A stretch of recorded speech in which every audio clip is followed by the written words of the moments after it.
शुक्लांबरधरं विष्णुं शशिवर्णं சதுர்புஜம் பிரசன்னவதனம் தியாயே சர்வவிக்னோபசாந்தயே.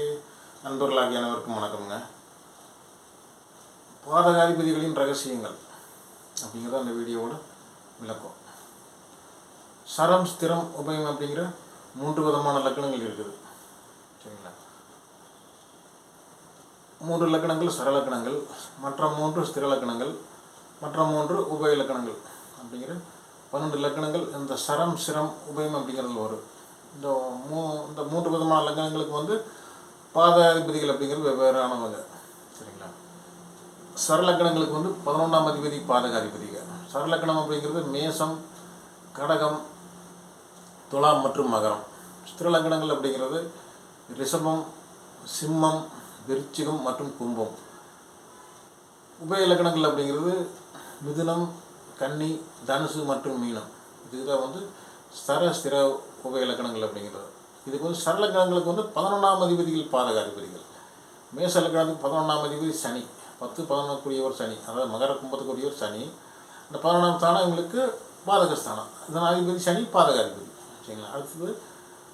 அடுத்த சரமான கடகத்துக்கு வந்து 11ஆம் அதிபதி சுக்கிரன், இவர் வந்து பாதகாதிபதி. சரிங்களா? அடுத்தது சரலக்கணமான துலாத்துக்கு வந்து 11ஆம் தேதி சூரியன், இவர் வந்து பாதகாதிபதி. அடுத்த சரமான மகரத்துக்கு வந்து 11ஆம் தேதி செவ்வாய், இவர் வந்து பாதகாதிபதி. ஸ்திர லக்கணங்கள் அப்படிங்கிற 4 விதமான லக்கணங்களுக்கு வந்து பாக்கியாதிபதியாக பாதகாதிபதியாக வருவாங்க. ரிஷபம், சிம்மம், விருச்சிகம் மற்றும் கும்பத்துக்கு வந்து பாக்கியாதிபதியாக பாதகாதிபதி.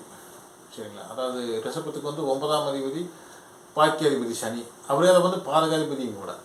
சரிங்களா? சிம்மத்துக்கு வந்து 11ஆம் அதிபதி வந்து சிம்மத்துக்கு வந்து 9ஆம் அதிபதி, அதாவது ஸ்திரலக்கணத்துக்கு வந்து 9ஆம் அதிபதி வந்து பாதகாதிபதி மற்றும் பாக்கியாதிபதிங்க. சிம்மத்துக்கு வந்து பாக்கிய பாதகாதிபதி வந்து செவ்வாய். சரிங்களா? செவ்வாய் வந்து பாக்கியாதிபதியும் பாதகாதிபதியுமே. அதுக்கடுத்து ஸ்திரமான விருச்சிகத்துக்கு வந்து 9ஆம் அதிபதியான சந்திரன் தான் வந்து பாக்கியாதிபதி ப்ளஸ் பாதகாதிபதி. அதுக்கடுத்து வந்து கும்பத்துக்கு வந்து 9ஆம் அதிபதி ஆகிய சுக்கிரன் தான் வந்து பாக்கியாதிபதி ப்ளஸ் பாதகாதிபதி. மிதுன இலக்கணத்துக்கு வந்து அது உபய இலக்கணங்கள் அப்படிங்கிற மிதுன, கன்னி, தனுசு, மீனத்துக்கு வந்து 7ஆம் அதிபதிக்கு தான் வந்து பாக்கியாதிபதி மற்றும் பாதகாதிபதிகள்.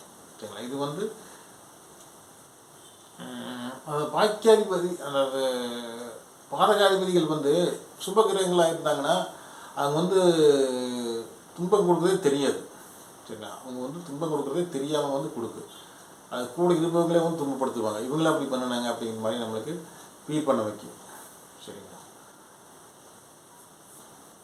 இதே வந்து பாவகிரகங்கள் வந்து பாதகாதிபதிகளாக வந்தாங்கன்னா அவங்க எப்படியுமே நம்மளுக்கு வந்து கெடுதல் பண்ண போகிறாங்க அப்படின்னு தெரிஞ்சிடும். அதை நம்ம கெடுதல் நோக்கி எதிர்பார்த்து இருப்போம். சரிங்களா? அதனால் வந்து கெட்டால் தான் பண்ணு. அதனால் வந்து அதை நம்ம அதிகமாக நம்ம வந்து அது நம்ம விழிப்புணர்வு முன்கூடியே அது தயாராகி நம்ம அதை பாதகமே இல்லாமல் கூட தவிர்க்க வாய்ப்புகள் இருக்குது. ஆனால் வந்து சுபகிரகங்கள் கொடுக்குற பாதகத்தன்மையிலிருந்து நம்ம மீள்றக்க வழி இல்லாமல் போயிடும். சரிங்களா? ஏன்னா அது வந்து நம்மளுக்கு நல்லது கொடுப்பாங்க அப்படின்னு நம்ம நினச்சிட்டு இருக்கும்போது திடீர்னு வந்து சடனாக வந்து பாதகம் கொடுத்துருவாங்க. நம்ம வச்சு கழுத்துருப்பாங்க. நல்லவங்களே வந்து கெட்டது பண்ணுவாங்க. சரிங்களா? இதை வந்து சுபகிரகங்கள் பாதகாதிபதியாக வர்றதுக்குமே அசுபகிரகங்கள் பாதகாதிபதியாக வருவதற்கும் உள்ள வித்தியாசங்கள். சரிங்களா? அப்புறம் வந்து அதாவது பாதகாதிபதி வந்து பாதகஸ்தானத்தில் இருந்தார்னா பாதகங்கள் கடுமையாக இருக்குது. அந்த பாதகஸ்தானத்தை விட்டு மற்ற எந்த இடத்துல இருந்தாலுமே அவரோட வலுவை பொறுத்து தான் அந்த பாதகங்கள் இருக்குது. சரிங்களா? அதே பாதகஸ்தானத்தில் உள்ள கிரகங்கள் வந்து அதிகமான பாதகங்கள் கொடுக்கும். சரிங்களா? பாதகாதிபதியோட வலுவை பொறுத்து, அந்த அதிபதியோட வலுவை பொறுத்து, பாதகஸ்தானத்தின் அதிபதியோட வலுவை பொறுத்து அந்த பாதகஸ்தானத்தில் அமர்ந்த கிரகங்களோட பாதகங்கள் வந்து இருக்குது. சரிங்களா? உதாரணமாக வந்து ஒரு கன்னி இலக்கணம் எடுத்துக்கலாம். கன்னி இலக்கணம் அப்படிங்கிறது உபய இலக்கணம். உபய இலக்கணம் அப்படிங்கிறது பாதகாதிபதி வந்து குரு. சரிங்களா? பாதகாதிபதி வந்து குரு வந்து கடகத்தில் உச்சமாக இருக்காருன்னு வச்சுக்கோங்க. இவர் வந்து உச்ச நிலையில் இருப்பார். பாதகாதிபதி உச்ச நிலையில் இருப்பார். கன்னி இலக்கணத்துக்கு வந்து குரு ஆகாத ஒரு சுபகிரகம் தான், பொது சுபகிரகம் தான். ஆனால் வந்து இந்த லக்கணத்துக்கு வந்து லக்ன அசுபர் ப்ளஸ் வந்து பாக்கியாதிபதி பாதகாதிபதி ப்ளஸ் மாரகாதிபதி. சரிங்களா. இவர் வந்து உச்ச வலுவை அடைகிறார். கடகத்தில் உச்ச வலுவை அடையும் போது இவர் வந்து லாபங்கள் கொடுப்பார். மிகுதியான லாபங்கள் அப்படிங்கிறது வசதி வாய்ப்புகள், சொந்தங்கள், பந்தங்கள், உறவு, சொந்த பந்தங்கள், வசதி, பேரு, புகழ் அப்படிங்கிறது நிறைய கொடுப்பார். சரிங்களா. பதவிகள் அப்படிங்கிறதெல்லாம் நிறைய வரும், ஆதாயங்கள் அப்படிங்கிறது நிறைய கிடைக்கும். ஆனால் வந்து இவர் பாதகாதிபதி ப்ளஸ் மாரகாதிபதி ஆனதுனால இதெல்லாம் மிகுதியை கொடுத்து இவருக்கே துன்பத்தை விளைவிச்சிருவார். இவருக்கே வந்து பாதகத்தை கொடுத்துருவார், இவருக்கே மாரகத்தை கொடுத்துருவார். அதான் மாரகாதிபதி ப்ளஸ் பாதகாதிபதி அப்படிங்கிறவங்க வந்து செய்வது. சரிங்களா. இது வந்து ஆனால் தெரியாது. இந்த லக்னம் வந்து இவங்க வந்து நல்லவங்கன்னே நம்பிட்டு இருப்பாங்க. அவங்க கடைசியில் எல்லா மிகுதியான பலன்களை கொடுக்குற மாதிரி கொடுத்து அவங்களே வந்து உயிருக்கே உழைக்கிற அளவு வந்து செயல்பட்டுருவாங்க. சரிங்களா. சுபகிரகங்கள் இப்படித்தான் பண்ணணும். இதே பாவகிரகங்கள் வந்து பாதகாதிபதியே வரும்போது அது எப்படியுமே நம்மளை குத்த வர்றாங்கன்னு தெரியும். அதனால் வந்து நம்ம அதுக்கு ஏற்ப தயாராகிக்குவோம். சரிங்களா. தயாராகி ஓடிலாம் அல்லது வந்து ஏதோ மாற்றுபடி நம்ம செஞ்சு வச்சுக்கலாம். அதுக்கு கூட வாய்ப்புகள் இருக்குது.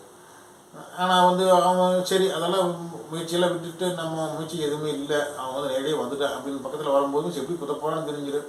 அதனால் நம்மளுக்கு அந்த குத்திட்டான் அப்படிங்கிற ஒரு வலியோ வேதனையோ அப்படிங்கிறது பெருசாக இருக்காது. குத்திட்டாலுமே நம்மளுக்கு முதல்ல எதிர்பார்த்ததுனால வந்து நமக்கு அந்த இது தெரியாது. இதே வந்து பாதகங்கள் அப்படிங்கிறது வந்து நல்லது தான் செய்வாங்க அப்படின்னு நினைச்சவங்களே நல்லவங்களே வந்து பாதகத்தை செய்யும்போது அந்த பாதகத்தை துரோகத்தை தாங்கிக் கொள்ளவே முடியாது. சரிங்களா. இதுதான் சுபகிரகங்கள் தரும் பாதகங்களுக்குமே பாவகிரகங்கள் தரும் பாதகங்களுக்கும் வந்து உள்ள வித்தியாசங்கள். சரிங்களா. விருச்சிக லக்னத்துக்கு வந்து பாதகாதிபதி ப்ளஸ் பாக்கியாதிபதி சந்திரன். சரிங்களா. இவர் சுபராகவும் இருப்பார், அசுபராகவும் இருப்பார். இவர் எப்படி பாதகத்தை கொடுப்பார் அப்படின்னு சொல்லி பார்த்தீங்கன்னா, அதாவது வளர்பிறை நாட்களில் வந்து இவர் வந்து சுபராக செயல்படுவார். ஏன்னா பாக்கியாதிபதியும் இவங்களுக்கு இவங்களே தான். இது ஒரு திரலக்கணம் அப்படிங்கிறதுனால பாக்கியாதிபதி சந்தனா தான், பாதகாதிபதியும் சந்தனா தான். சரிங்களா. அதனால் வந்து இவர் 10 நாள் சுபராக செயல்படுவார். நான் சொன்ன விதிகள் பொருள். அதாவது 15 நாள் வந்து நல்லவங்களைப் போல் இருந்து நம்ம பாதகாதிபதி நம்மளுக்கு பாதகத்தை கொடுப்பாங்க. மற்ற 15 நாள் வந்து எதிரி போலவே நேரடியாகவே வந்து நம்ம பாதகத்தை நாமளே எதிர்நோக்கி காத்திருக்கிற மாதிரி அவங்க நடந்துக்குவாங்க. அதாவது எதிரியாக நடந்துக்குவாங்க, பாவராக நம்ம செயல்படுவார் சந்திரன். அதனால் அப்படி. சரிங்களா. மற்ற லக்னங்களுக்குள்ள வந்து சுப கிரகங்கள் தான் வந்து பாதகாதிபதிகளில் இருப்பாங்க. சரிங்களா. அதாவது பாதகாதிபதிகளோட மற்ற ஸ்தானங்கள், பாதகாதிபதிகளுக்கு வந்து 2 ஸ்தானங்கள் இருந்ததுன்னா அந்த அவர் எங்கே இருக்கிறாரோ அதன் வழியில் அந்த பாதக ஸ்தானத்தோட வேலையுமே மற்றொரு ஸ்தானத்தோட வேலையுமே வந்து கொடுப்பார். சரிங்களா. உதாரணம் வந்து மேச லக்னத்துக்கு வந்து அதாவது பாதகாதிபதி வந்து சனி. சரிங்களா. அது 10க்கு முறையும் தான், 10-11 வந்து சனி. பாக்கியாதிபதி ப்ளஸ் பாதகாதிபதி ப்ளஸ் 10 கர்மாதிபதி. சரிங்களா. ப்ளஸ் லாபாதிபதியும் இவர் தான், சனியே தான். இது எல்லாமே கலந்து செய்வார்.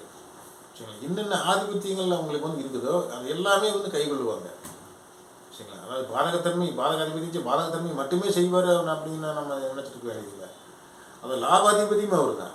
காலப்புருஷனுக்கு கும்பம் 11ஆம் அதிபதியே வந்து சனி தான். அதனால் மிகுந்த லாபங்கள் அப்படிங்கிறது கொடுப்பார். மகரம் அப்படிங்கிற 10ஆம் ஸ்தானம், தொழில் ஸ்தானத்துக்கு கர்மஸ்தானத்துக்கு முறையவரும் அவரே தான். அதனால் கர்மாக்களின் வழியில் மிகப்பெரிய லாபங்கள் அப்படிங்கிறத கொடுத்து சரிங்களா பாதகத்தையும் கொடுப்பாங்க. எந்தெந்த நிலையை பெறுகிறார்களோ அத்தனை நிலைகளையும் வந்து செயல்படும் அதன் வலுவை பொறுத்து. அது இருக்கும் ஸ்தான விஷயங்களை பொறுத்து. சரிங்களா. அந்த ஸ்தான விஷயங்கள் அப்படிங்கிறது வந்து பஞ்சபூதத்தன்மை அப்படிங்கிறது தான். சரிங்களா. மேச லக்னத்துக்கு இப்போ 10-11 சனி வந்து இப்போ துலாத்தில் உச்சமாக இருக்காருன்னா, சரிங்களா, துலாத்தில் உச்சமாக இருக்கார். இந்த லக்னத்துக்கு 7ஆம் இடம். இது வந்து சரிசமமான வீடு. மேசத்துக்கு வந்து சுக்கரனோட வீடுகள் அப்படிங்கிறது சமம் அப்படிங்கிற மாதிரி வரும். சரிங்களா. ஏன்னா இது கணவன் மனைவி, அதாவது செவ்வாயும் சுக்கரன் அப்படிங்கிறது கணவன் மனைவி. இந்த ஸ்தானங்கள் மேசம், ரிஷபம், துலாம் மற்றும் விருச்சிகம் அப்படிங்கிறது கணவன் மனைவி ஸ்தானங்கள் காலப்புருஷன். சரிங்களா. அதனால் வந்து இது வந்து பாதகாதிபதி ப்ளஸ் பாதகாதிபதி ப்ளஸ் வந்து லாபாதிபதி ப்ளஸ் வந்து 10 கர்மாதிபதி. சரிங்களா. கர்மாதிபதி வந்து உச்சமாக இருக்கார் 7ஆம் இடத்துல, லக்னத்துக்கு 7ஆம் இடம் அப்படின்னா ஒரு உச்சபட்ச பவல் இருப்பார். ப்ளஸ் வந்து திக்கு பலமாகவும் இருப்பார். சரிங்களா. இப்படி இருக்கும்போது இது அதிகமாக நடக்குது. பாதகத்தன்மையும் அதிகமாக இருக்குது, தொழில் முன்னேற்றங்கள் அப்படிங்கிறதும் அதிகமாக இருக்குது. சரிங்களா. ஆனால் 10 ஒரு சனி, லாபங்களும் எக்கச்சக்கமாக இருக்குது. அதாவது தொழில் நன்றாக இருந்து, கர்மாக்கள் நன்றாக இருந்து, மிகப்பெரிய வெற்றிகள் அடைந்து, லாபங்கள் அடைந்து, பாதகத்தை அடைவார். இதுதான் விதி. சரிங்களா. அந்த நிலை அப்படி இருக்குது. அதனால அந்த மாதிரி என்ன செய்து அதிகமாக ஒரு பாதகம் பெறுவார். துலாம் அப்படிங்கிறது பிஸ்னஸ். சரிங்களா. துலாம் அப்படிங்கிறது தராசு. பிஸ்னஸ் பண்ணி லாஸ் ஆவார். சரிங்களா. பிஸ்னஸ் பண்ணி ஃபஸ்ட்லேயே லாஸ் ஆகிட மாட்டார். பிஸ்னஸ் பெரிய அளவில் வெற்றி அடைந்து, பெரிய அளவில் லாபங்கள் பெரிய அளவில் சறுக்கலும் வந்துடும். சரிங்களா. இந்த மாதிரி பாதங்கள் நடக்கும். சரிங்களா. ஓகே, அடுத்த வீடியோவில் வேறொரு தலைப்பில் நம்ம சந்திக்கலாம். நன்றிங்க.